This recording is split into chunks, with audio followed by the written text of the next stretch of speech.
Good afternoon, everyone. Let me introduce myself shortly. I'm Ben Schaap. I'm leading the research in the GODAN Secretariat. I'm the chair of today. And I have one question for you, because we are going to talk about research open data going forward. Who of you has published an open data set this year?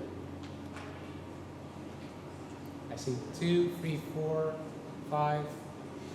Okay, thanks. Well, I want to introduce you to the first speaker of today. We are going to have lightning presentations for the first hour. Then we probably don't have questions and answers because we're running out of time already. Then we continue with the research with the panel. And during the panel, some of the UN guests need to go. I will give a signal when it's time to leave the room and go to the UN ECOSOC.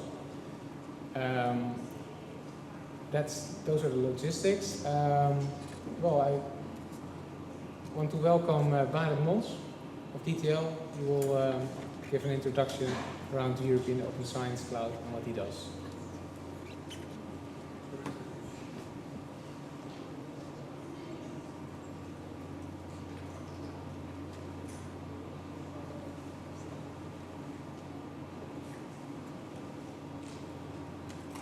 Okay, thank you very much for inviting me here. I will actually try to make up 1 or 2 minutes on the 10 because we started a little late, but that means I have to rush a little bit. So I will come back for the reception. If you have questions, ask them there, okay? So the first slide shows what the Open Science Cloud should be. When it was first announced in the communication in April, people think maybe, oh, there is this big bureaucratic building and, you know, in Brussels and everything. But we have really designed it as the Internet of Fair Data and Services. And for those who were not at lunch yesterday, I was chairing the high-level expert group of the European Commission, together with 10 other people from all over the place, from Australia to Japan to European member states. And we have written our report and said this is now a Internet of Fair Data and Services, minimal guidance, minimal standards, and it should support all the things you see in this slide. I won't read them to all of you. So yesterday I showed this movie. I won't do that again because that's 5 minutes by itself. But if you want to find out more, there is several movies on the website that shows you what the Science Cloud is. There's also a movie from Germany who shows more in detail what the logistics are. But the most important part of the message today is that this is a picture from Nature recently, and it shows that Europe alone, all member states together, not the European Commission, spends close to $1 trillion on scientific research. And the Horizon 2020, the big $80 billion euro program, is in fact only 8% of that, or less. So don't think all the money is in Brussels, but 90% of the money is still coming from the member states.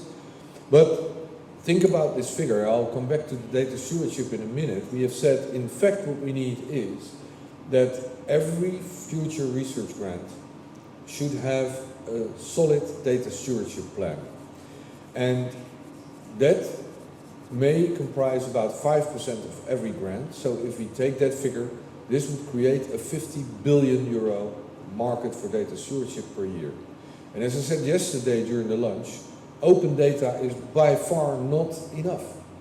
Sharing useless open data is trivial and it is futile. So data should be prepared after the research is done, but it starts already with planning the experiment, that they should be fair from the beginning. And why is this all important?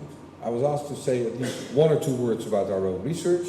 Well, this is a picture from our own research. This is based on 200 databases that are integrated, not really integrated, but linked with linked data, fair data, open data. On the left-hand side, you see what we call the nodlet. I have no time to go into the details. The nodlet of the disease, Huntington disease. And on the right-hand side, you see the gene. And this is everything that was ever said about the gene and the disease. They've never been implicated together in the same article, so the gene has never been officially linked to the disease. But based on this overlap in the middle, the computer predicts with a very high certainty that this gene is involved in Huntington's disease. And we have hundreds of thousands of these combinations in the graph, and this is the sort of thing for which we need open data, but they should not just be open, they should be findable, accessible, interoperable and reusable for machines rather than just for people. So the FAIR principles that I will say a few words about really are about that. So the current situation is horrible. The data loss. First of all, if you have open access articles, 20% of the links to the supplementary data behind the article decays every year. We call it link rot. And you still cannot get to the data. And if you get that there are stupid PDFs and you cannot read them as a machine, so it's still useless. So open access articles are also not the solution, although they're needed, obviously. The reason is, and it's really true, that people usually store the data on the laptop of their PhD student, and when the PhD student left, the data are gone. Meanwhile, if you see this graph here, the straight line sort of is Moore's law, and the red line is next generation sequencing. Metabolomics is now going faster. We double the data in next generation sequencing every 6 months. And you heard several times, 90% of the world's data was generated in the last 2 years. So it's a terrible situation. And the reality is that of this 90% of the world's data that is generated in the last 2 years, according to NIH, and it's no reason to think it's better in any other field, 88% of that data is lost. It's going into repositories we can't find, and that makes that data are not used for reproducibility studies, etc., etc. So the data stewardship cycle is very important. It is not just data storage. It starts with data design and planning, then the study capture, processing, curation, integration, the infrastructure that is needed, data analysis, and we are writing a toolbox where you have to, if you make a complicated biological proposal, you have to answer close to 120 questions before you have a real solid data stewardship plan. And when you tell that to current researchers, they say, well, we never do anything of that. No, that's the problem. That's why we lose 80% of the data. So we think that we should now spend 5%, and the Commission already does that and says, as of the 1st of January 2017, no further Horizon 2020 funding without a good data stewardship plan, and FAIR data are at the core of all this. And this is a graphic they made from the Commission, where you can see that FAIR is in the center, and that the costs are eligible, and that you have opt-outs for privacy data from patients, etc. So data, FAIR is not like yes or no. If you have a data set where there is not even a persistent identifier for the data set, it's terrible. If you have a PID, that's already a first step to fairness. Then you have FAIR metadata that are readable by the computer. You can have the data elements still not fair, or they are restricted for particular reasons. So the A stands for accessible under well-defined conditions. Ideally, of course, is that the data elements themselves are also fair and computer actionable. And of course, what we are striving for is that all these data are now fair and therefore automatically interlinked, so that we don't have to do data integration anymore. Our workflows can just go around the Internet of Data and Services and find everything. So what is the European Open Science Cloud? Very quickly. First of all, what it is not. It is not stopping at the European border. Obviously, it's global, so we work very closely with others. Open is not free. This is the famous free puppy. You get it for free. Everybody wants it. Then it shits on your carpet. You have to vaccinate it, and it costs you a lot of money anyway. So open data are not free. They cost a lot of money to get them right. It's not just for science, as in ivory tower science, and it's certainly not your average cloud. So what is it? It's actually an infrastructure for open science. So it's a cloud for open science, not an open science cloud, as Amazon would maybe make the wrong interpretation. So we say it is trusted access to data services and systems for the reuse of shared data. I turn against the term data sharing as well. Sharing data is not a goal in itself. Reusing each other's data and services is the goal. And it should be federated across disciplines and across borders. We follow the internet approach, which means minimal standards in the middle. maximum freedom to implement. So as long as your data and your services are fair, whatever you can do, whichever implementation you choose, we don't care. Very importantly, 80% of the challenges that we have identified for the cloud are social. We need a lot of cultural change. Technically, we know largely how to do this. So the orange thing is the only important thing in the next few slides. Guidance only where guidance is due. We are setting up a very open system to implement this.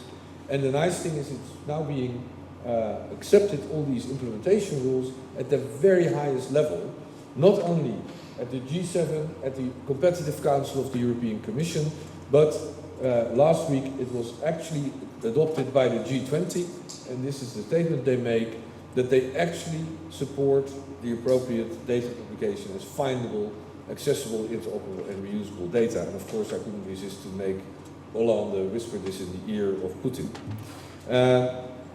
So the implementation, quickly to round off, we say, how do we get this going? Well, this is from the NIH. They already ask you to make your data fair, and they only give you credits that you can spend with certified cloud providers.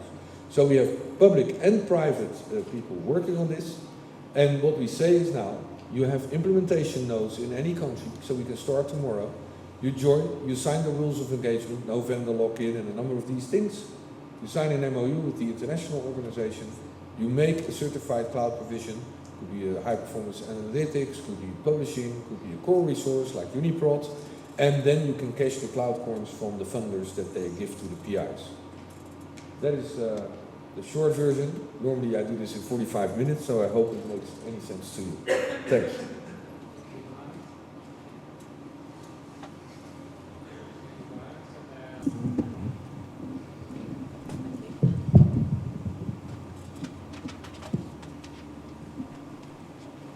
Great. Thank you very much, and thank you very much for inviting me to talk. So I am talking about open science publishing for agricultural and nutrition research data. So we all know, particularly this audience here, and particularly as Baron just pointed out with real hard numbers, an awful lot of data that's been discovered in new research is just not shared at all. The genomics community really led the way in open data sharing, which is fantastic, but an awful lot of data outside of that particularly is just not shared. And even data, when it is shared, it's often shared associated with articles, but when it is, just as Baron pointed out, it's often in a way that is not reusable. It's dumped in a supplementary file in a format you can't understand and you can't reuse. Even when data is made available alongside an article, articles typically take months at least, and sometimes even years to get out there and to share and publish. And that just holds up the release of the data, which is actually very hard to justify, particularly in the sort of fields that you're working in, but really in any area of research. It just slows the whole process down. And then an awful lot of data, as we talked about, is never shared, and particularly in terms of associating it with the publication, which is obviously a more standard way of getting credit for doing the work behind the data. A lot of data is just too time-consuming and hard to publish, so it leads to wasted resources, slow scientific progression, and skews our understanding of science. So we launched about 3 years ago a platform called F1000 Research, which is a completely different way of publishing your science, and I will very, very quickly take you through it. But basically, when you submit your article to us, we do a set of rapid objective checks to make sure it's a scientific article and it's not plagiarised and all those kind of things. We also have a mandatory data policy, so you have to provide the data supporting those findings, unless there are issues around security or anonymity. And then the article is published. So it's formally published, it's not a preprint, it's a bit like a preprint in some regards, but it is published and you can't publish it somewhere else.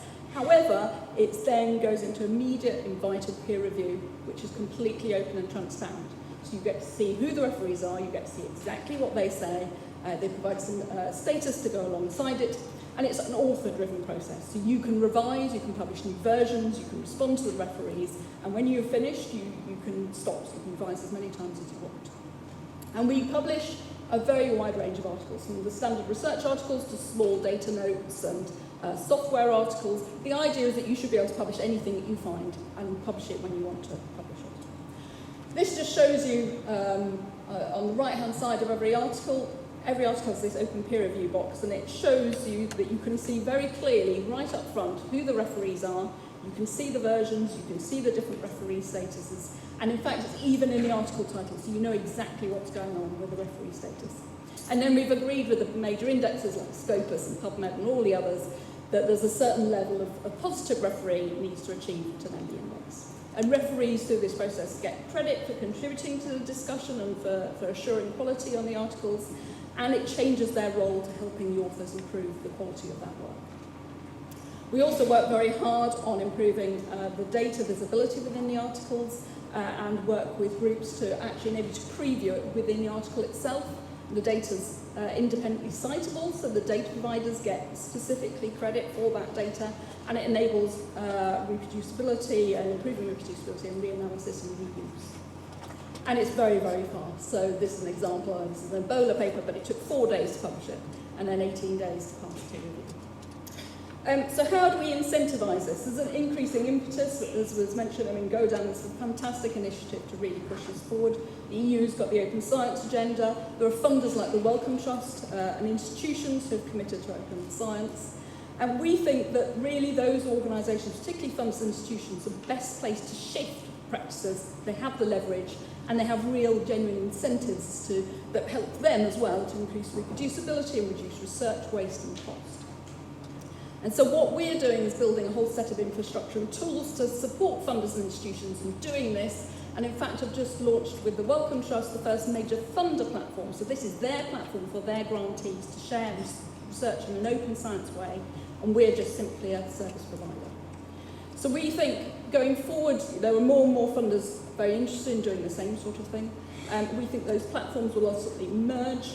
And that really the role of publishers should change from being gatekeepers to being facilitators. And that will really transform the way scientific findings are communicated, and obviously more importantly for the broader community, and transform the future for all these people around the world who are suffering from hunger and malnutrition. Thank you.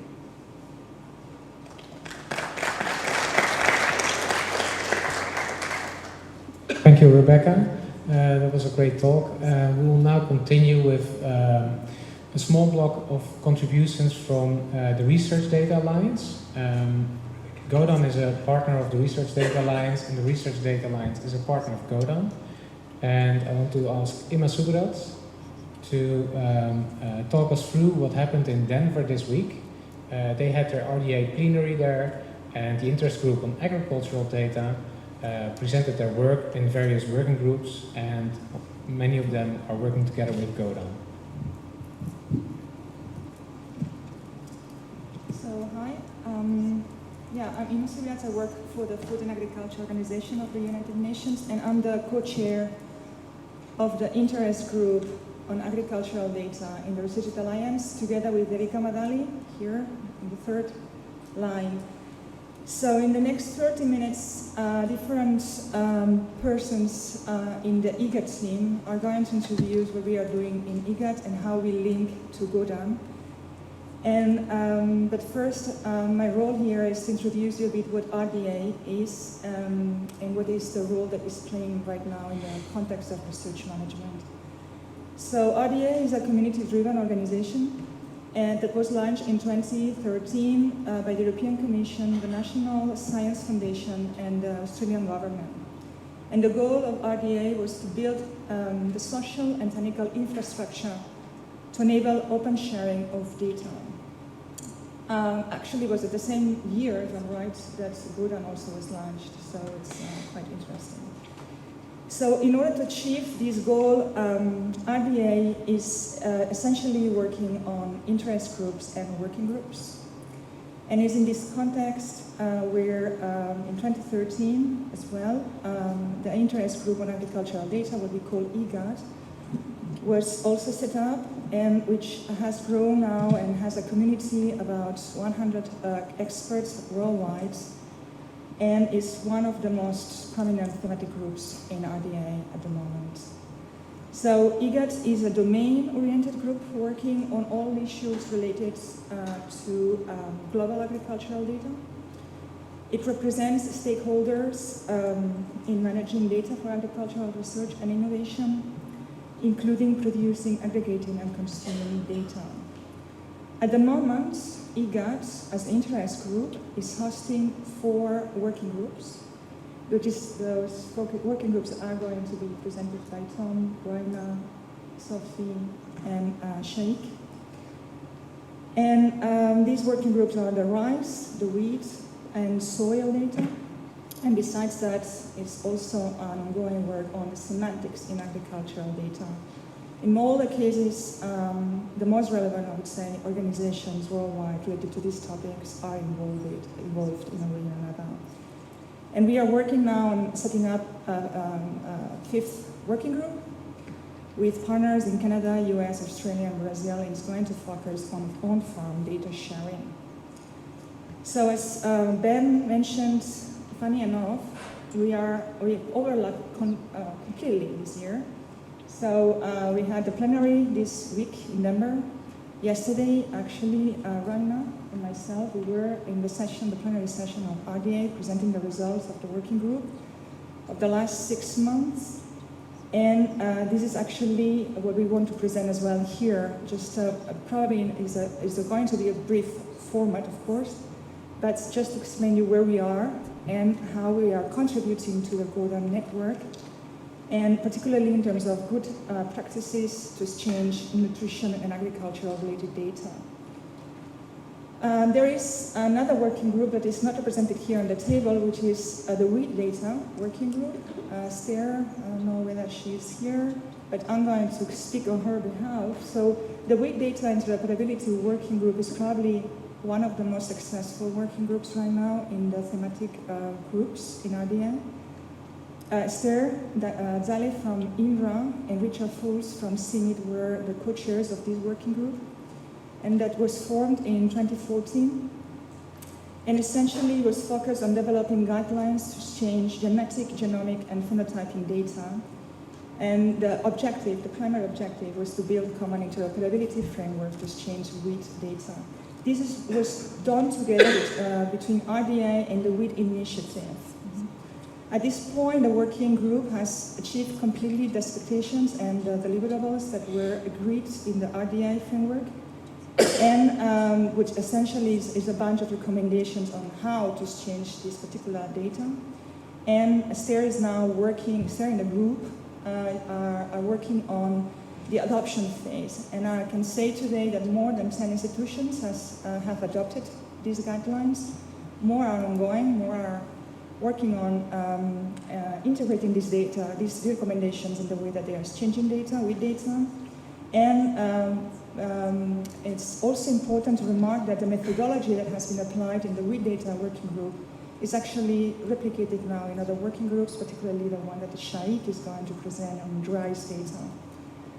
So yeah, my colleagues are going to continue, and we are going to be here today. If you have more questions about RDA, it's going to be a pleasure to answer any question.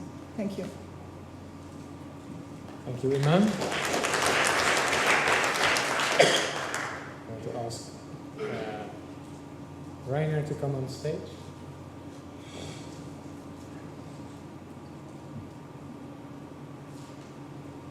So this will be a challenge. Hello together. I also ask you to help me by bringing this presentation in context with everything that's happening on this conference. One of the examples to work together between GODAN and the Research Data Alliance is actually to establish a new working group under GODAN flagship, which will be on soils. So the EGAT interest group on agriculture data came to us and asked that there are quite a bunch of researchers in agriculture interested in soil information. Where is it? So as you can see on this graph, soils actually comes in many aspects related to agriculture and nutrition. Maybe also more nutrition that many of you, of participants of this conference, are aware of. In fact, since I'm here, I've unfortunately not heard the word soil once.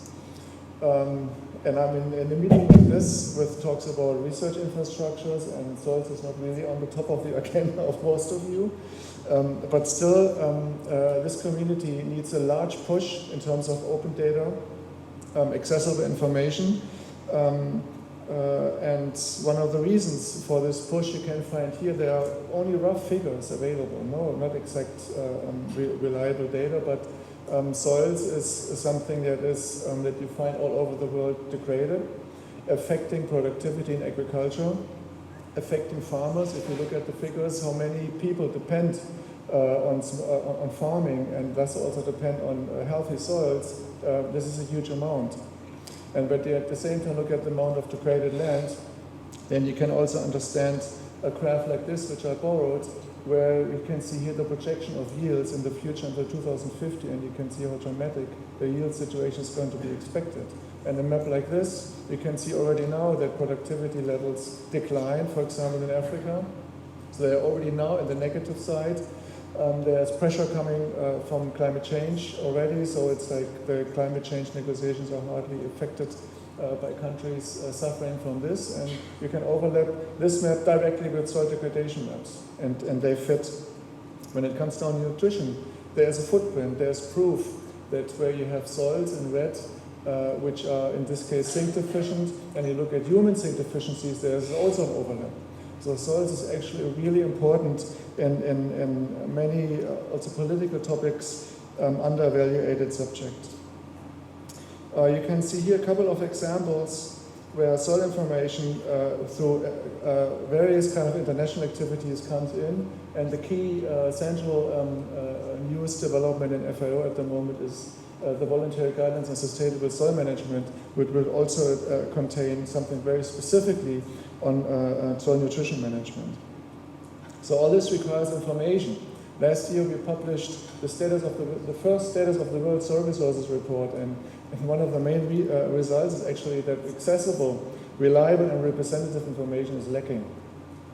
I mean, we talk about this kind of, everybody is confronted with soils every day, but the information that is available is really, really deficient. In order to address this, we developed, we consolidated with FAO member countries to build a global soil partnership, and in that system we also are designing right now a global soil information system in order to make, especially on the indicator side, on the user side, soil information globally available. For this, we just developed a data policy, which will go into the plenary assembly, which is going to be an open data-based data policy. And also for the soil world, for soil stakeholders, this is confusing. The time is running. It's really tough because soil information is connected to property. And property information is hard to release. You know that, I mean, every researcher is confronted with this. So the challenges are really quite strong. There are many dormant data depositories that we need to be able to utilize. There is much field data that lacks quality assurance. You cannot use any information if it's not quality assured. Local institutions are closed down. When you look into many African countries, information capacity is lost. We had just a meeting of the international community of soil information institutions. We asked who needs support in order to provide the data, and 80% of the soil experts raised their hands. So to make this information available, you need quite a strong push and support to the community. How to address these challenges? I don't have to tell you anything new. To build a global soil infrastructure based on shared information services, that investments into capacity are needed. And now I'm almost finished. How do we address this, and why this cooperation? We have this soil data working group, and we want to develop with a different set of stakeholders coming from outside the narrow soil community. We want to establish a network that addresses data needs for soils, especially in the research, but also in the policy dimension, for example, when it comes down to the SDGs and statistical institutions. And for this, we have kind of ventured together with GODAN and also with the Research Data Alliance, and also with the FAO Soil Partnership, a working group. You can find the reference, in terms of reference, drafted on the GODAN website. This is the address. And I will be happy to receive participants who will help us and who engage in this working group. Thank you very much. Great, thank you, Rainer. And the GODAN partnership is really thrilled to have the working group started on soils, and all partners are invited to join us. So that's really great news. I want to introduce you to Tom Baker. Sorry, we have another Baker here.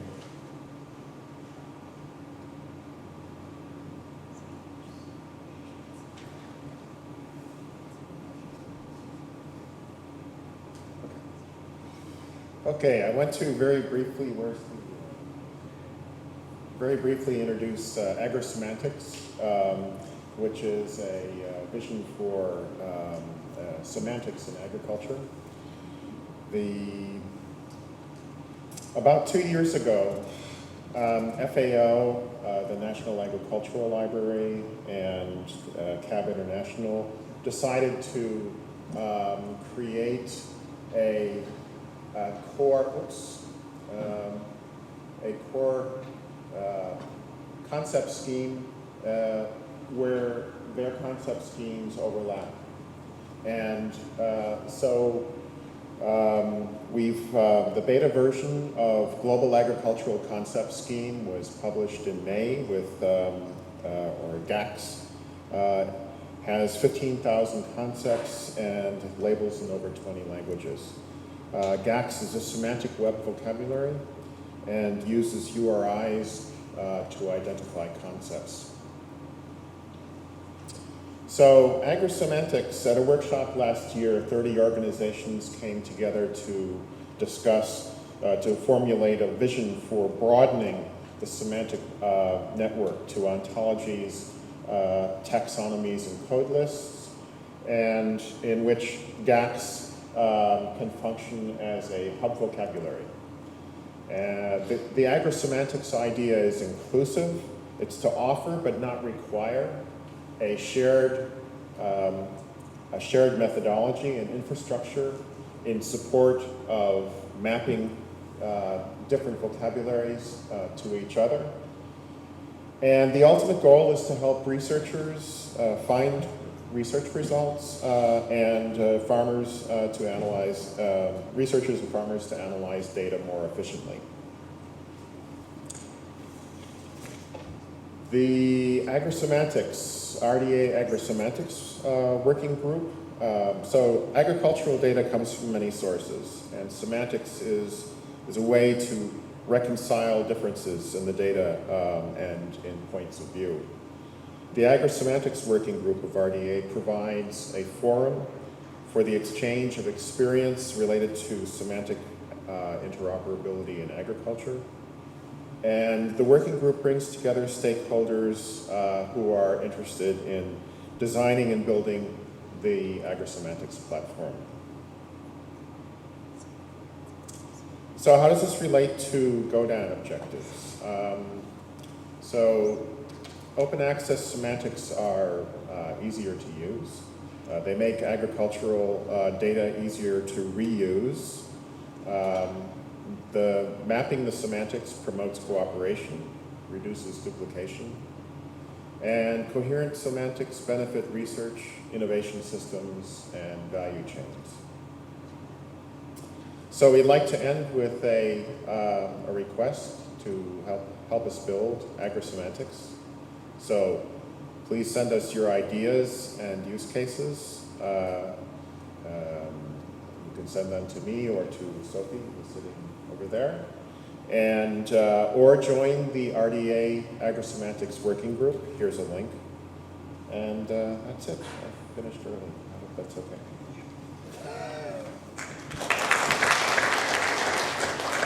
Well on time, thank you very much. And we're also thrilled with this working group, of course. And then the next working group will be presented by Sheikh. Put your slide up.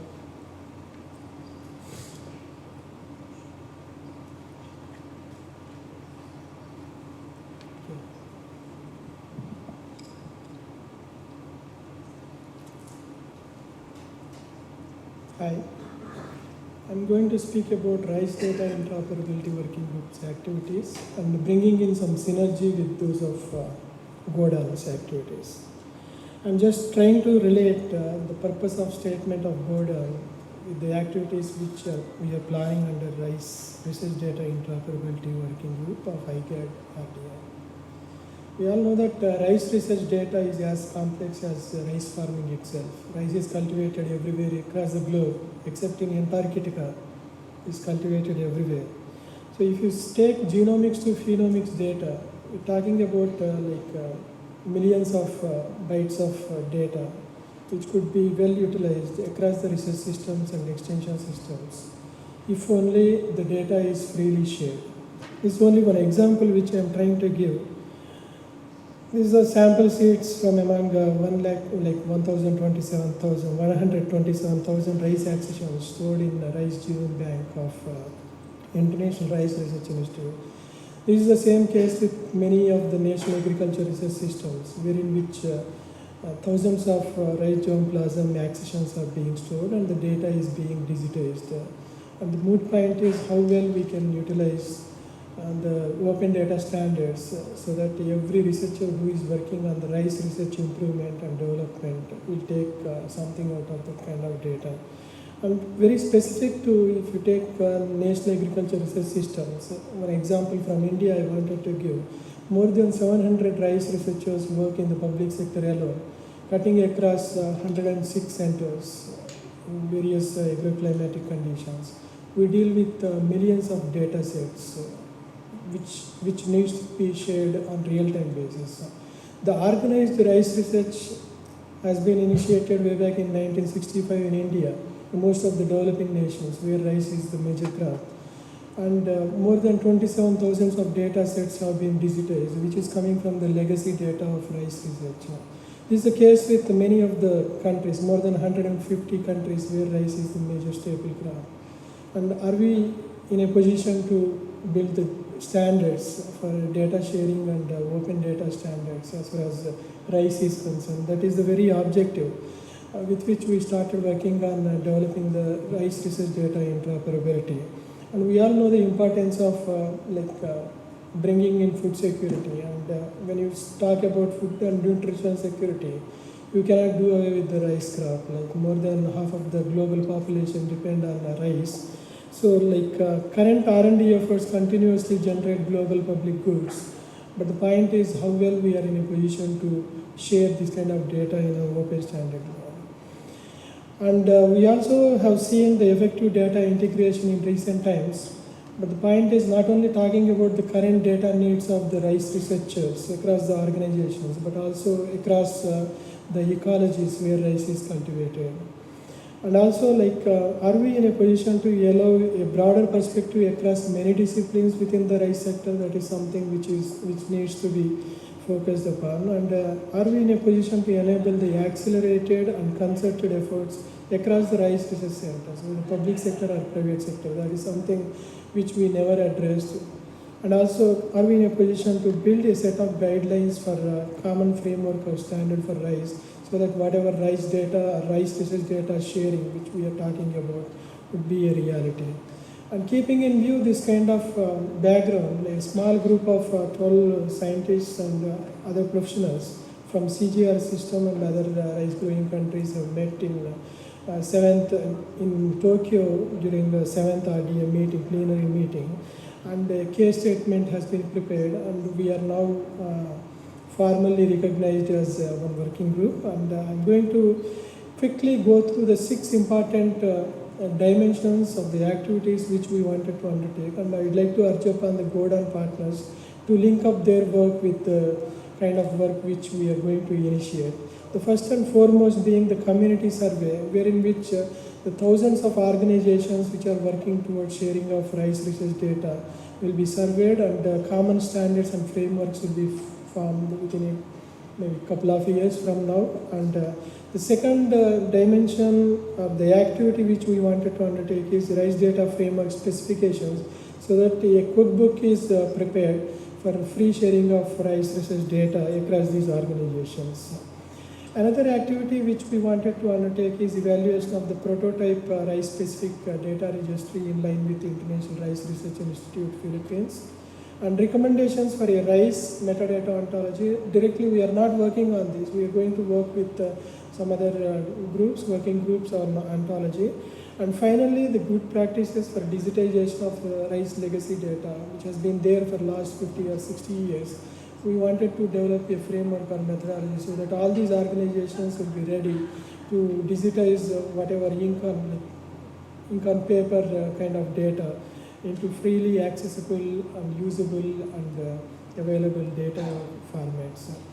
And finally, we got some review comments from the Technical Advisory Board of RDA. I'm not going into the details. And I'd like to urge upon all the GODAN partners to link up with the activities of RISE Research Data Interoperability Working Group. And we came out with a few links. So these will be shared with the GODAN. Maybe you are free to work with any of these RISE data management organizations or groups. And finally, there are lots of issues which we came across while working on the RISE research data interoperability in last 6 months or so. A lot of researchable and other issues wherein which GODAN can see them as a lot of opportunities, and a lot of partners can really work towards realizing the objectives of RISE research data interoperability. Thank you.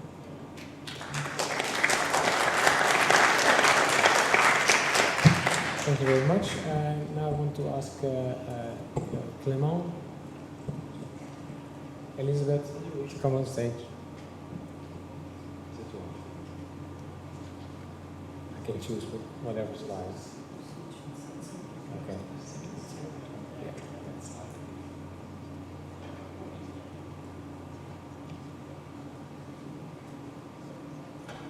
Okay, good afternoon. So I will talk about the necessity of harmonization of data for 2 projects of biodiversity led by Biodiversity International. And if our friend said that the food starts in the soil, in fact it also starts with the seed, which give birth to the crop and will express the traits according to the environment it is planted in. So I will just show you quickly this schema that was developed by the Economics of Ecosystem and Biodiversity team, who has created a working group on agri-food system. And it shows the positive and negative flows in crop production systems. And you see that at the center, you have, of course, the seeds, the crop, and the household, the farmers, with its environment. Then the cropping system the crop is managed with given cultural practices, and this has an impact on ecosystem services like the soil quality, water quality, genetic diversity. And the positive effect should be that some species will maintain the quality of the water, while in other cases the negative effect of the crop management can be poor soil erosion, for example. And for biodiversity, with part of this working group, the main entry point is to understand which traits, plant traits, are useful for the farmers in those production systems.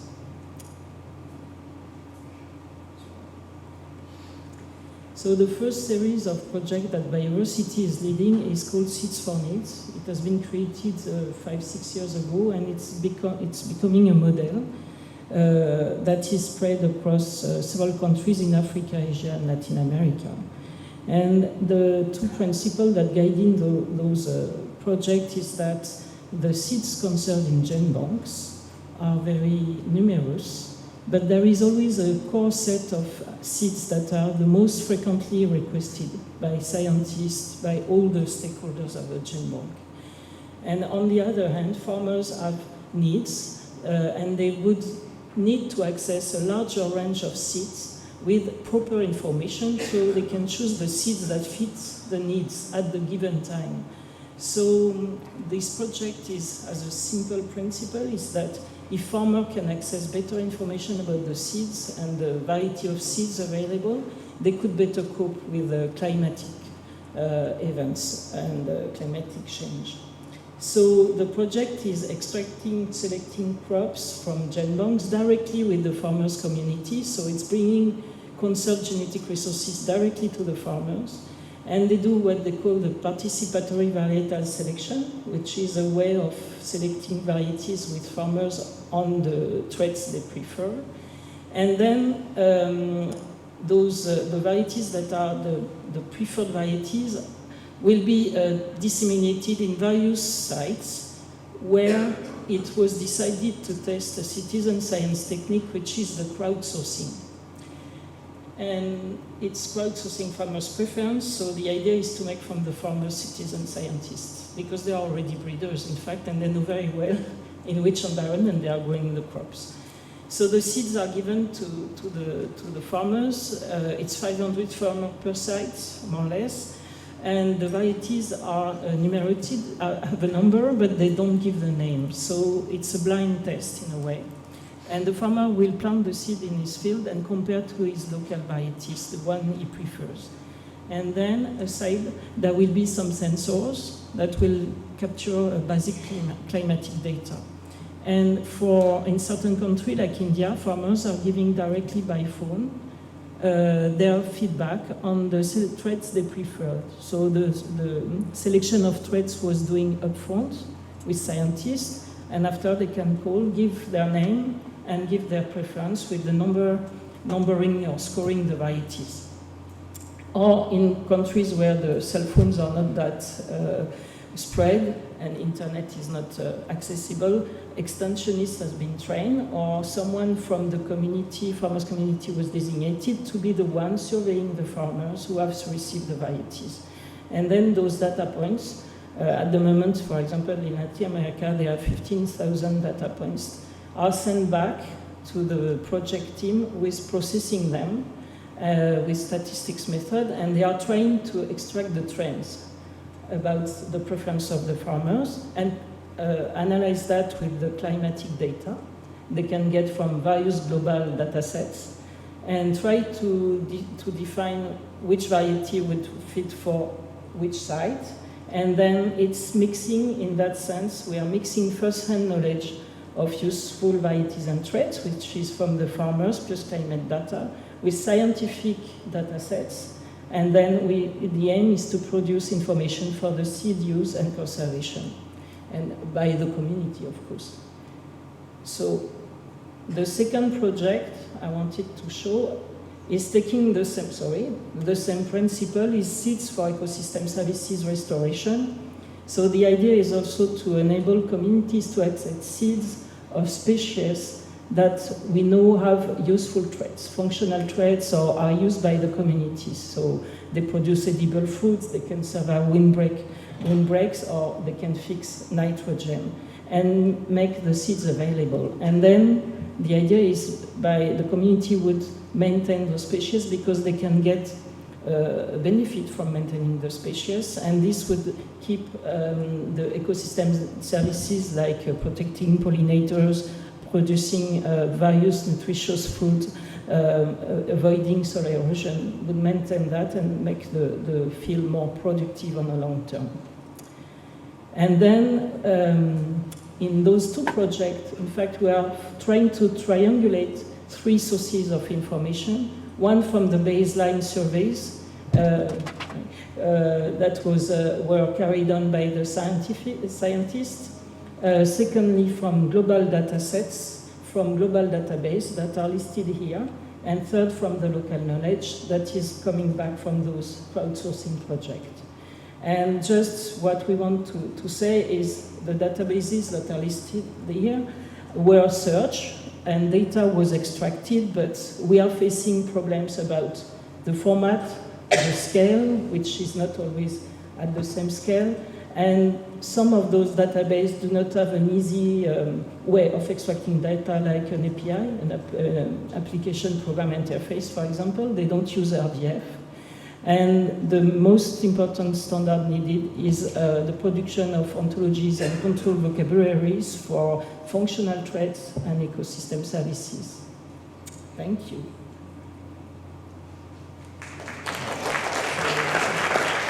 Thank you, Elizabeth.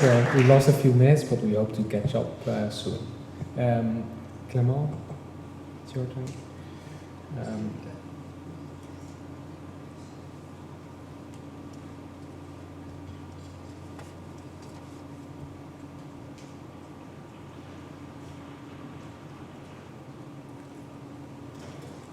Okay, thank you. Well, 5 minutes is short, so it's gonna go fast, guys. Ready? Take a big breath. We're gonna stick a little bit in the world of ontologies and vocabularies that we have been introduced at the beginning of the session. I'm gonna briefly mention a project that we are demonstrating with GODAN, AgroPortal, an open repository for ontologies and vocabularies for agriculture and nutrition data. So it's a project that we have in collaboration with different groups. I do mention there, we'll be there with the INRA folks at the booth. And we acknowledge also the support of other colleagues, including the Stanford University, where I actually do a visiting position right now, working with that technology, trying to reuse it for the domain. So I usually have a couple of moving things on that slide, but we've been talking a lot about open data, and a few times we heard about big data, and a word that is being that is a little missing in that conference is the word linked data. And I come from the computer science domain, the semantic web, and our hero is that guy up there called Tim Berners-Lee, and he has come one day at a conference with a mug and saying, if you want your data set to be 5-star, that's the recommendation you need to follow. And the final one is, okay, you make your data open, and the final one is use RDF standards and link your data using RDF standards. So that's part of our vision there. And to accomplish that vision, then we can make agronomy part of that big things called the Link Open Data Cloud. People will put their data on the web, describe with RDF content, so RDF being the PO languages, and interlink those data sets to other ones. And so the data becomes open, it's, as you can see, big, and linked mean that computers, machine can actually get something out of the data and make that data interoperable. And you know, that's an issue that has been discussed in a bunch of publication and things. I've just picked up a couple of those here, and so don't feel hurted if you're not on that. But GODAN, the TGRR has been talking about that. USDA, of course, is talking about that. And a key word in all of that is dealing with that thing that the semantic web called ontology, and that's the terms that have been used also by some of my colleagues previously. And if we work with ontologies, then we might be interested in an ontology repository, and that's one of the things we are working on that project. So it has been a little bit mentioned, but biologists and scientists have adopted ontologies for a lot of different issues, like working with representation of scientific knowledge, annotate their data, build knowledge-based application where the computer can leverage the knowledge that is embedded in an ontology. Usually ontologies goes a little behind what terminologies or vocabularies that define only terms, and ontology will try to capture the logic of the relation between classes, concept, and object in the world. But when you work with ontologies, they are spread out, they are now in different formats, they are in different structures. Some community will publish their ontology in this format and somewhere, and so it's kind of hard. So you want a place where you find them and you can do stuff with them. So we basically need a portal to actually play that role. So if you build an ontology, how do you let the world know? If you need an ontology, where do you get it? How do you know whether an ontology is any good? Those are the kind of questions an ontology repository can help us with, and that's what we are trying to build. So our objectives are basically to develop and maintain a reference ontology platform for the domain, and where the primary focus of that platform will be agronomy. And we are kind of working with the NCBO group at Stanford University that has done this kind of research for a bunch of years on biomedical and terminology and ontology. So who's going to use it if we build such a portal? So we have a few use cases, and they are related to our partners. We did mention the RDA group, the RISE group, the colleagues from INRA and even Bioversity did present the crop ontology project a little bit more. More recently, we started also working with folks from FAO on that map of standards. So how does it look? I will keep that for the booth 10 of a look, so please come over there. You can try it online. It's a couple of screenshots that shows the UI, but basically you put your ontology there and you can start browsing it, seeing it, get the ontology aligned to others. So yeah, come to booth number 10 and we can get into more detail for that.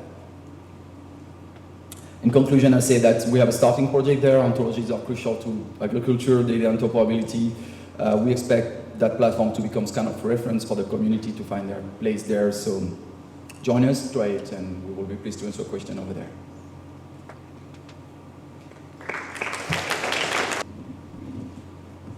going to talk about a discrete data set that we're collecting within PlantWise on crop pests and diseases. So what is PlantWise? Well, it's a global program led by CABI, a not-for-profit intergovernmental organisation, to increase food security and to improve rural livelihoods by reducing crop losses. At the heart of what we do are the plant doctors who, these are trained extension service members of national staff, and they are given increased education on how to work with pests and diseases. So they then set up plant clinics at places where farmers meet, and the farmers come and are given advice as to what pests are attacking their crops and how best to attack those pests in turn. That intelligence, that information, is then passed back through the PlantWise Knowledge Bank, where it is merged then with scientific information and expertise from around the world, and improved content is then passed back to the plant doctors so that they can give better advice and diagnostic support when they're meeting farmers again. But at the same time, they are collecting information from the field. And that data then is also collected in the PlantWise Knowledge Bank and can be passed out for data analysis and further use. So what sort of data is this? It's plant clinic data with information on pests, hosts, locations, farmers, and the advice that's given to those farmers. It's managed through the national networks. This information belongs to the countries who collect it, but they share that with us through the PlantWise Knowledge Bank, where that information is access controlled. Limited people can look at it. Currently, we have over 200,000 records from 32 different countries already in the PlantWise Knowledge Bank, and thousands are being added every month. By the time it gets here, it's clean and can be rapidly analyzable. And here we're just showing some examples of that analysis, which shows the number of clinics that are being run, whether men or women are coming to those clinics, and the sort of hosts, plants that are being seen, and the sort of pests on those plants.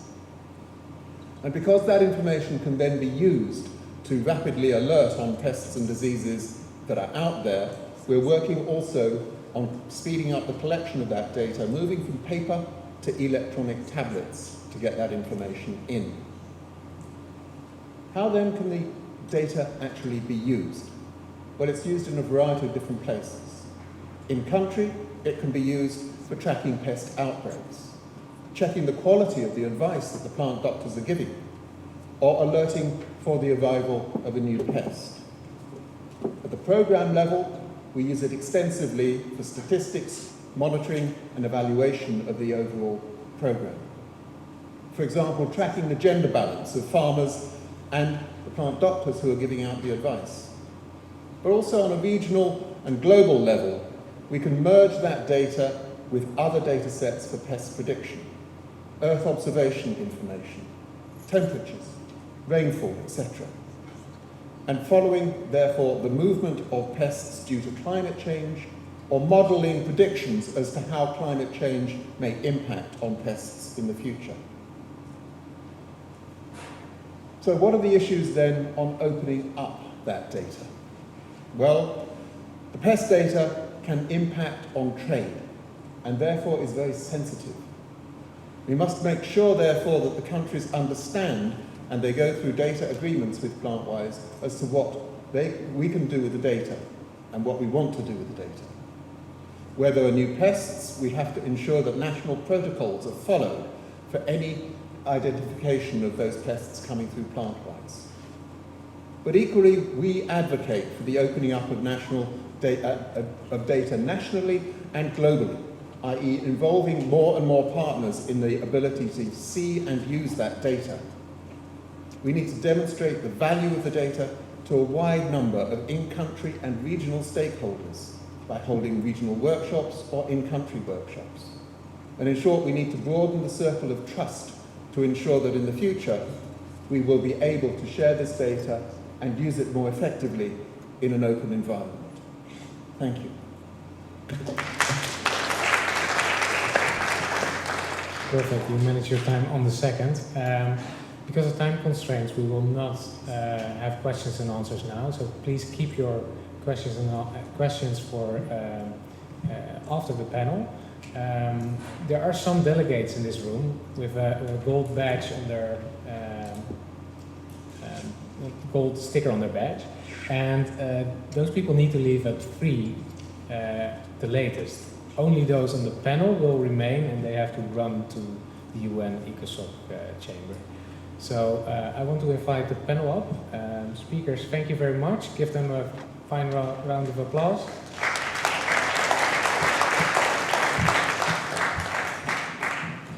And I want to ask Ruth, Chris, Antonio, and Sushi.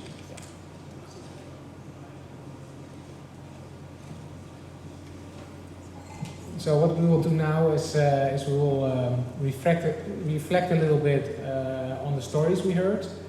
We started off with some presentations around open science from Rebecca and from Barend Mons. We heard nice initiatives about the working groups that are starting in GODAN, where you can also join. And we had some very interesting project presentations later. What I want to do first is to ask the persons that are on the table that have not introduced themselves. So I want to start with Antonio. Please can you introduce and then continue there? Okay. My name is Antonio. I came from Guinea in Spain. It's the National Institute for Research in Agriculture. Right now we are building our research data platform for manage our data.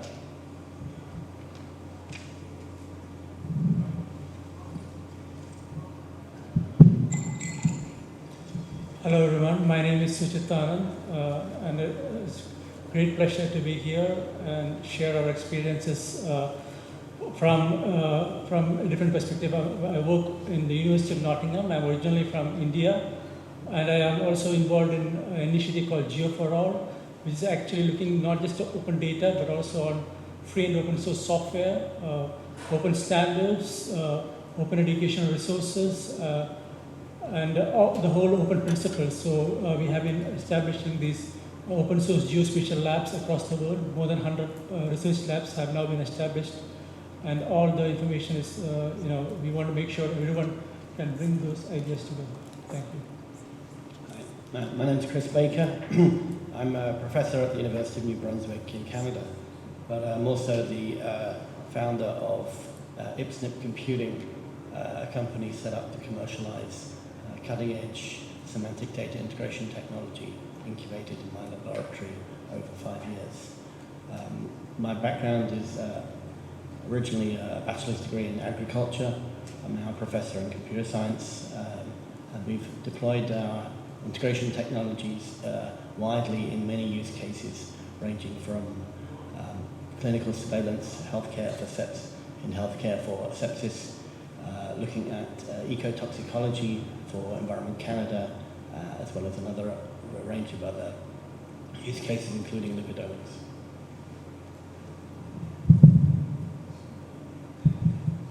So hello, my name is Ruth Bastow and I'm the Executive Director of the Global Plant Council, which is a coalition of learned plant science, crop and agricultural science societies and affiliate partners from across the globe.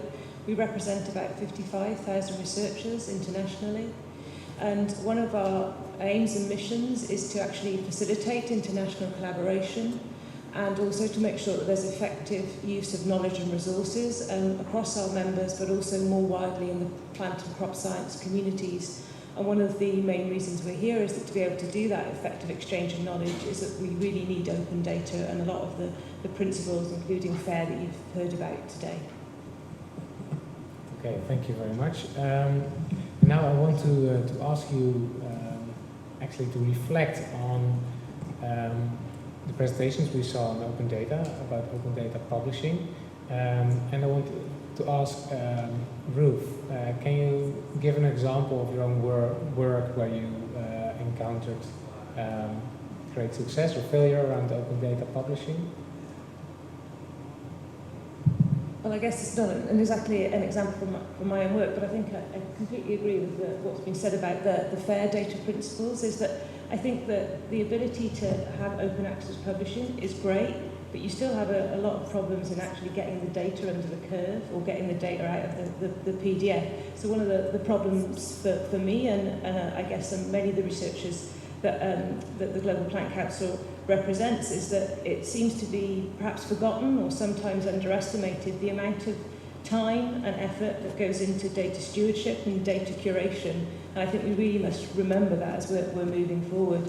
And so I think a lot of the problems or barriers we see in this area, I think can be dealt with whether we come together to really think about it, whether that's the Open Cloud, the European Open Cloud we heard about, whether that's the Elixir partnership that we have in the EU, or one of the projects that I'm involved in is the Diversity Seek project, which aims to get a better use of the accessions that are in the gene banks that are held around the world. We had a great illustration of you saw a variation of the rice gene bank held at IRI, and that variation could be of great use to us. Maybe it's a resistance to a new pest or pathogen, or maybe it would be a higher level of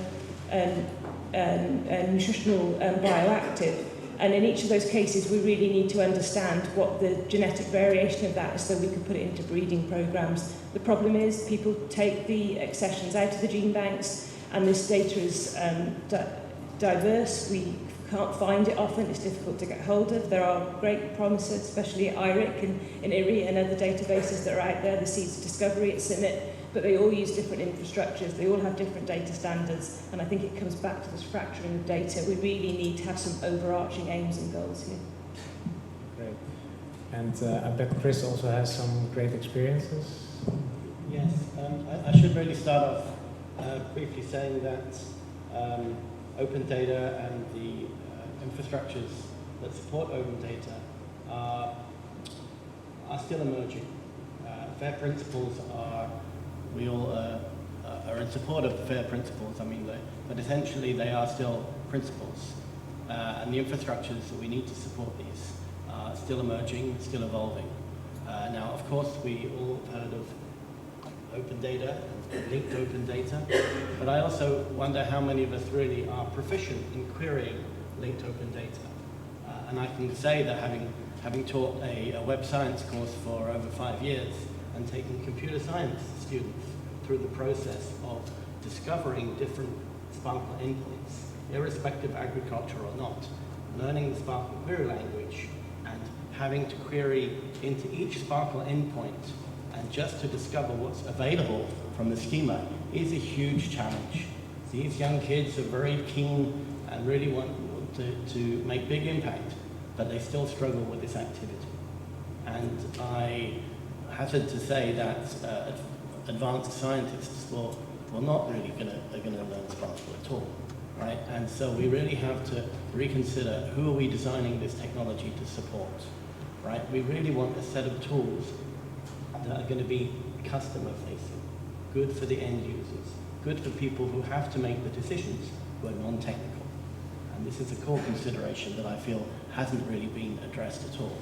Now, if you're going to do these types of,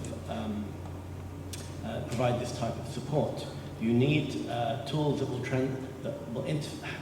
simple interfaces, graphical interfaces that will convert images or user inputs directly into Sparkle. And that's something that is still emerging. Now, the other key consideration, if I may, is really that linked data or data in RDF stores is still data in silos.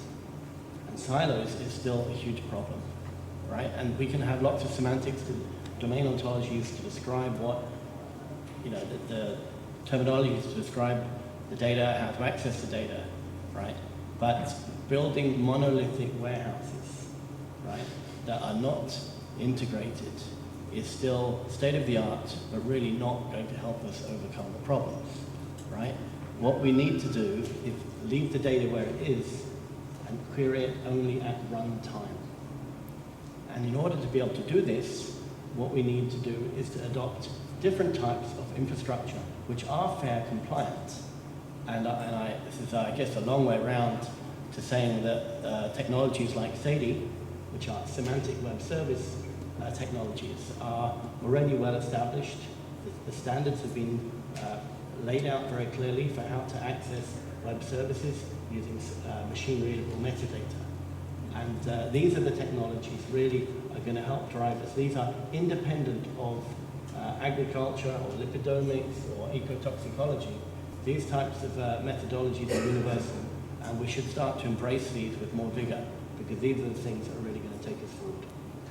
Great, thank you. I think Barend Mons will probably have some comments on your statements, but I first want to go to Antonio and Sushi. Antonio, maybe can you reflect on open data publishing in your institution, in your research institution? Yes. I'd say we have two kinds of researchers doing or publishing in the open. There's a set of people who has done that for years or more than a decade, that are making websites where they publish collections of data. They haven't been worried yet for licenses or these kind of things. And the other set is driven by publishers. They are starting to ask them to publish their data in the open, so they are doing so. We have to deal both of them in different ways, and we have to help them with data management plans, help those collections, enrich them, link them with those vocabularies or new possibilities, no? Because they are quite rich, but they are not. They didn't thought still about interoperability. So okay, thank you. That's very clear, and it's a good message also to reflect on later. But now I want to make a logistical statement for the people that are in the room with a gold badge. You really have to leave now to the ECOSOC chamber, and the others need to go in about 10 minutes. So we'll speed up the discussion here. And I want to ask Sushi to reflect on, especially, maybe you can focus on the publishing you do, and especially the publishing of research data from crowdsourced. Yeah, thanks. Yes, that is a very important angle, and I would like to share some of the research experience I have in that area, especially on the crowdsourced information. For example, in the mapping area, mapping is one of the key data for agriculture, and in that area, especially if I think back even just 10 years back, most of the data used to come from big national mapping agencies like Ordnance Survey in the UK, the USGS here, the Survey of India in India, and all these big organizations. And this has dramatically changed in the last decade, especially with like bottom-up initiatives like OpenStreetMap. I was looking at the number of contributors to OpenStreetMap, and it's over 1 million. And it's amazing how it has happened. And we need to think the next 10 years. So the next 10 years, this is going to dramatically increase. So now officially, the OpenStreetMap is the world's kind of largest geodatabase. And may I ask, does the publication of crowdsourced research data has accelerated your career, and did you publish it openly? Which one? Sorry? Did you publish your crowdsourced research data openly? Yes, we did do a research on basically not only on the crowdsourced data, but how we can harmonize the crowdsourced data with the authority data sets as well. So, to try to understand, because we think it is like the best of both worlds. So how can we make sure, these two worlds can merge together? And I can send the, if anybody is interested, I can send the details to you as well. So there is a really interesting kind of aspects happening in this the data harmonization of the both crowdsourced and authority data. Great. Thank you for this background. I want now to give the opportunity to Barend and Rebecca to reflect on it. Rebecca? I guess one of the areas that I think that we haven't touched on so much is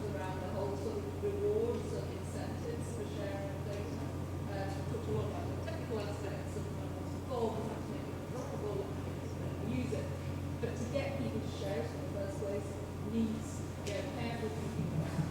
We've got to change culture. Change culture, incentivise people to do all so I think that's one of the big things we need to think about and look at. And that's what one of the things that we're sort of working on with funders and others who really have the opportunity to make those. Thank you. Have the opportunity to really help make those shifts and really incentivise researchers to share. One of the other things I just wanted to point out as well is that we've talked a lot about big data. There's an awful lot of small data that's also really important to share, and that's where particularly publication is at the moment a sort of standard form of getting credit for doing producing the data in the first place. But actually we need to develop ways of getting credit simply for creating the data, not just necessarily around publication. I obviously fully endorse that. As you said, the cultural and the reward challenges are bigger than the technical ones. But let me reflect a little bit from an outsider's perspective. I'm not from the agricultural field. We've done a lot of this in health. I'm very impressed by the number of organizations here. Of course, it's a selection that work on open data, and there is this strong consensus.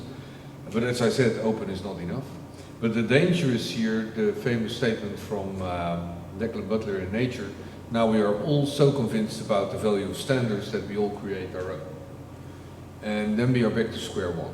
So before you know it, we have so many silos with their own beautiful standards in agriculture that they still are silos, as Chris already said.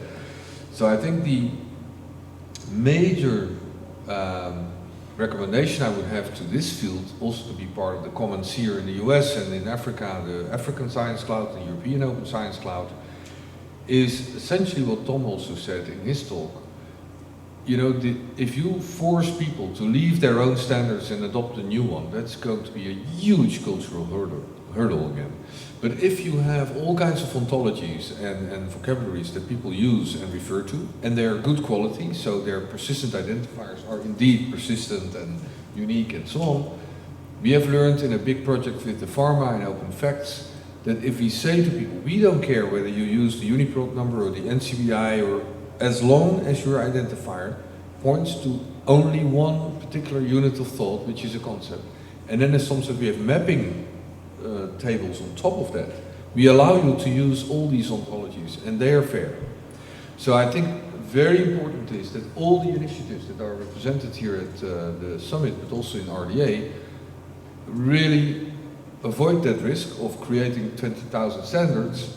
And if you do well, my impression is that you could soon overtake health that's now in advance, because one big hurdle, the privacy of patients, the privacy of plants, is a little bit less difficult, of course. So I think you have a great chance to move very fast in the agricultural field. Chris or Shushi, do you have any comments on the last comment from Barend? Okay. Briefly, I'd like to sort of add that we're often referring to data as if data itself is going to be the knowledge we want. And a lot of data actually needs to be transformed before it's actually useful to us. And this is particularly true of literature that's been published. And extracting information from literature is a whole discipline in itself. Document retrieval, fetching the PDF, converting it to ASCII, sending off to the PDF conversion tools, bringing it back, making it available in RDF, right? All of those tasks are complex. And so the same is true of image data. If you have aircraft flying over agricultural land and you're identifying blemishes on leaves, you need to do some image analysis before that data is actually useful to you. So we really need to think of data transformation at the same time as open data, right? And we want to be, the infrastructures that we need to have to be really successful need to support accessing data and services to transform data as equal citizens. And you should be able to query for data and have it transformed into a meaningful format and display in the same query tools. Right? This is essentially what we should be aiming for, and nothing less. We really should give the agronomists a first-class experience, and not just go half the way and say, okay, look, we did some data retrieval, and here it is. No, we need to go all the way and transform the data. Now, of course, that will require a lot of interaction with the domain experts to best understand what they actually need and how they want to see it. But that's the human in the loop in the digital ecosystem is essential as well. So those are the comments I'll do. And Barend, you have extensive experience in the biomedical field, and we know that the whole Gene Society, they have solved many stuff already. But what do you recommend the agricultural community to do at this moment? Practical. So let me answer that, but say one thing about the silo remark that Chris made before. I think that is one of the crucial differences between open data and fair data. I think the FAIR principles implicitly say it cannot be a silo. So RDF could be technically findable and reusable and so on, but if it's in a silo, it's not fair. Okay? So FAIR excludes silos. It's not just the format of the data, it's making it reusable, which means it is not a silo. So that's one thing. But what I believe, walking around here, is that lots of very difficult nuts to crack have already been cracked in, for example, the genomics community indeed, in life sciences or in health. How do you, for example, very precisely define the exact position of a SNP in the genome compared to a reference genome and so on? We have already new terms in the sequence ontology to do that. And the tendency I see everywhere is that everybody says, oh, my problem is totally unique. My solution, of course, is generic. No. What you see is that many of the challenges we have, whether you deal with plant genomes, and I recognize the differences as well, and human genomes are the same. So please, please, please do not start again to be clever and define where to pinpoint a particular position in the genome, in plant genomes, in a different way than when we do how we do with the human genomes. You know, that problem has been solved. Take it over. So please don't reinvent wheels, and that is what we want as a very important thing in the EOSC and any open science clouds around the world. Tell each other what you're doing. This is a lot of hard monk work, and it makes no sense to do it twice. You know, so please, please, please don't reinvent wheels, because it's a waste of time and money. Thank you. Rebecca, do you have a final remark before you guys are leaving for EcoSoc? Yeah, so I mean, I guess I go back to talking about the thinking about how we reward. So one of the things that was talked about earlier was also about, you know, the role of it actually takes a lot of effort to make data reusable and to curate it and to, you know, really put it in a proper format. Again, that's one of the things where I think, you know, we need to develop new ways of rewarding people for doing that effort, so that they, you know, they see the value in doing that and they see the benefit in spending the time doing it, as opposed to doing the next piece of research. And because at the moment, that's where you get credit. You get credit for doing the next piece of research that you can demonstrate as being a big finding, and we need to really start to rethink some of those. Great. Okay, I will allow you guys to go to EcoSoc now. But I want to invite the audience here to stay here and maybe ask some questions. Also ask questions to the people that are still staying from the panel, but also maybe reflect amongst you about what has been discussed until now. So Ben, perhaps roofing, yeah. Yeah. So perhaps while people are leaving, I mean, I think it's not only giving people the right incentives, and I think that comes from the publishers, from the funders, and we've heard about a cultural change that we need among the researchers themselves. But I think we also need to think about lowering the barrier to entry for a lot of people. We need to try and make the data submission systems a lot easier and attach them to the publication as much as we can. There are ways and pipelines out there to do that, but I think we really need to try and help researchers to overcome this activation energy so that when you're collecting your data, be that in the lab, be that in the field, that you're actually tagging it with your metadata straight away. You already sort of know if there is a repository for it to go in, where it's ending up, so you're already structuring your data at the point of collection, ready for it to go into the repository, ready for it to be published. There are pipelines out there to do that, and I think if we think about our data in that way, we'll also prevent this replication of standards, because if you can only choose from a subset when you're describing your data, that means hopefully you can already find yours, and if you can't, you get in contact with the person who has the ontology or the vocabulary and say, I can't describe my data, add it into yours. So I think we need to think about that. So the incentives are great, but I think we also really need to have some tools and resources to help the researchers as well. Yeah, and that also means social change for researchers. Oh yeah, definitely. The cultural change is the hugest bit. And Sushi, maybe you can reflect on that from your position in Nottingham? Yeah, one point I want to bring is also the training aspects of this, which I think is very important. And GODAN has now set up this working group on capacity development, which we are going to be heavily involved, and I want to welcome everyone to be part of it and contribute to this. And the whole idea is to make sure we can we can share our knowledge, but also do training programs which are and again the question of not just open data, but also the tools.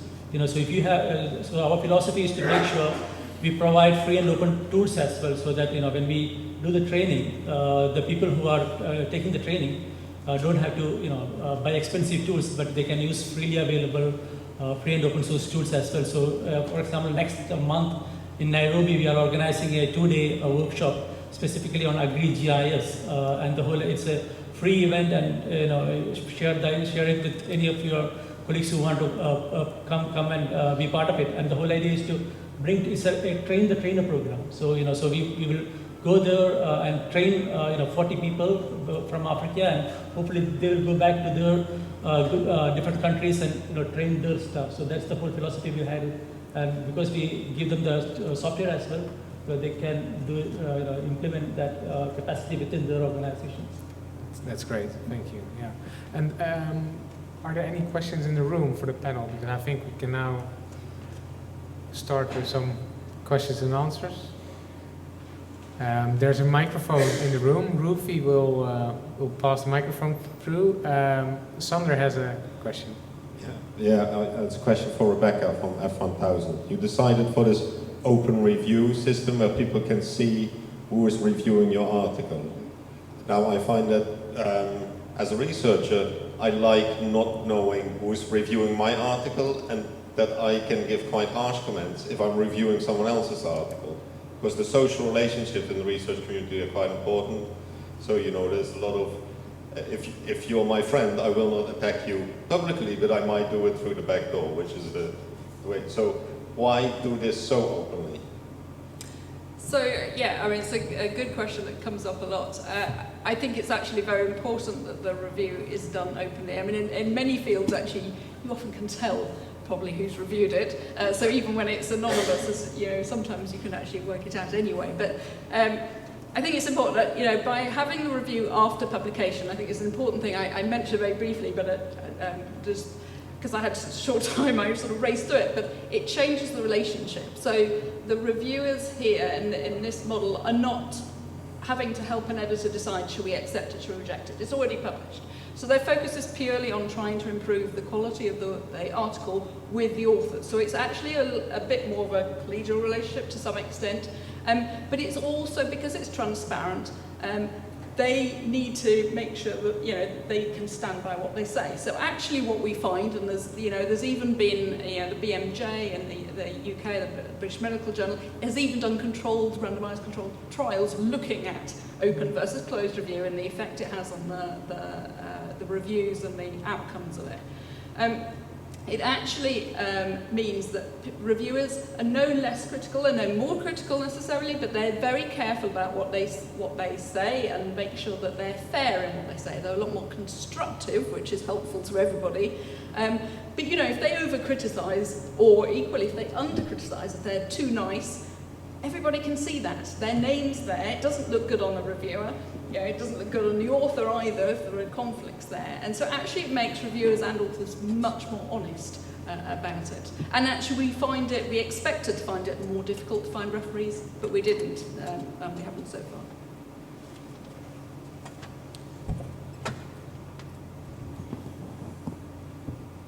Very quick, it'd be a long story, but whenever we publish a paper and it's under review, there are editors.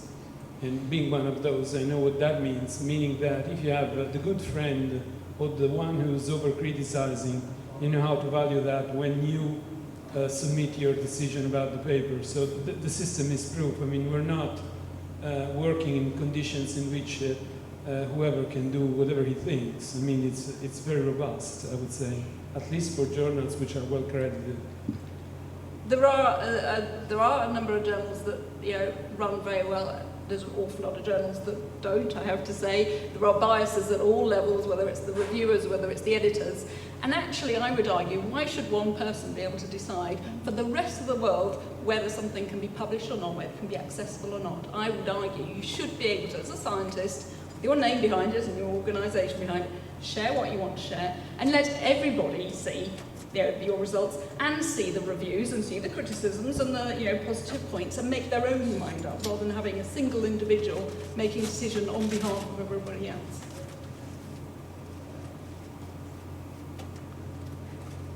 Oh, sorry. Anyone else?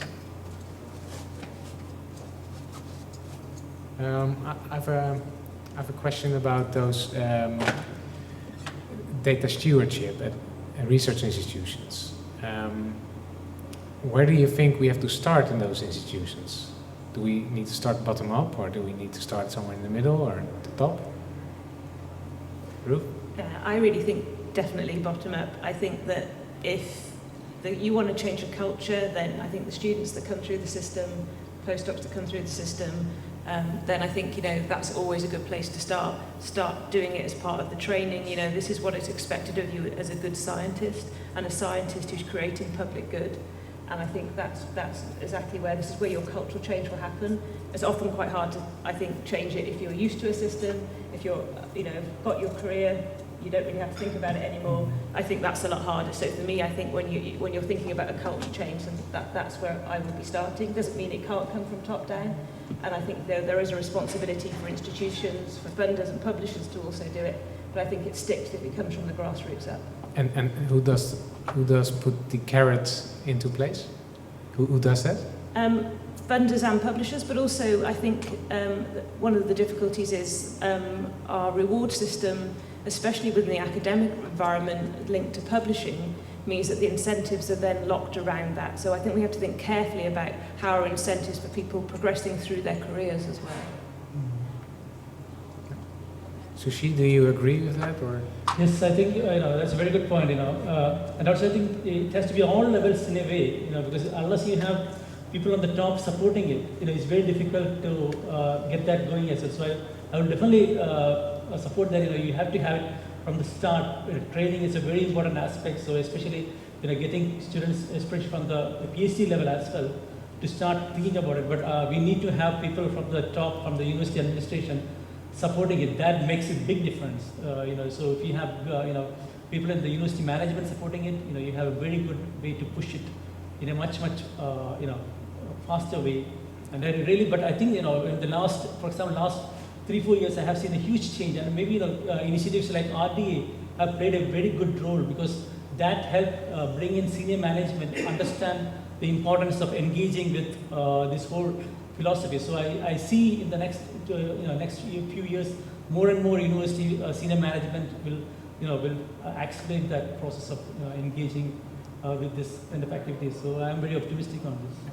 And from our role as a GODAN initiative, we also support the advocacy also at the research institutions. So anyone can also ask us to talk to people in higher management at that might help as well. Any more questions? Maybe just a question to the panel, maybe to the people who are speaking, and also a question to you here as a research community, interested in GODAN.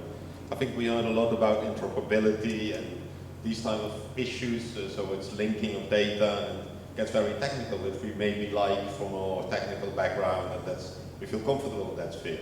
So what I was missing a bit in this session is or what wasn't said. Maybe it's a bit coming back in a panel discussion on cultural change and all this. But how could we research that? So could we think of more social science research potentially on how open data would affect people's careers? I think there was a bit, but on a broader level, how it also could affect the impacts in society more instead of looking at it from a technical perspective. So I think, if you have any reflections on that, I think that would be really appreciated on how to do that. Any people from the social science in the room? No comments on that? I think it's a very smart comment, because for us as a GODAN initiative, it also gives us the evidence of change. For instance, if something could be measured around social change, that would help us a lot. And maybe you have a response, Rebecca?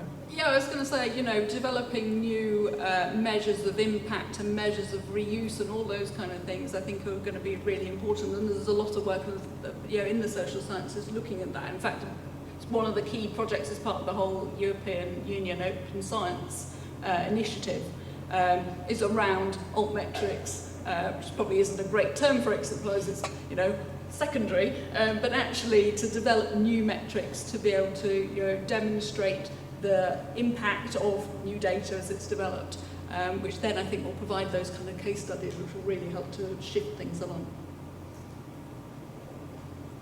Any response? I think we are now 1 minute ahead of the program. So I think we are closing now. After this session, there will be a plenary session in the big hall. And after that, the delegates will come back to this venue and we'll have a reception. So I encourage you to go to the big room and see what's there for us. And it's going to be an exciting program. The ECOSOC chamber will be live streamed, so you can see what will happen there. So thank you. Thank you, panel. Thank you.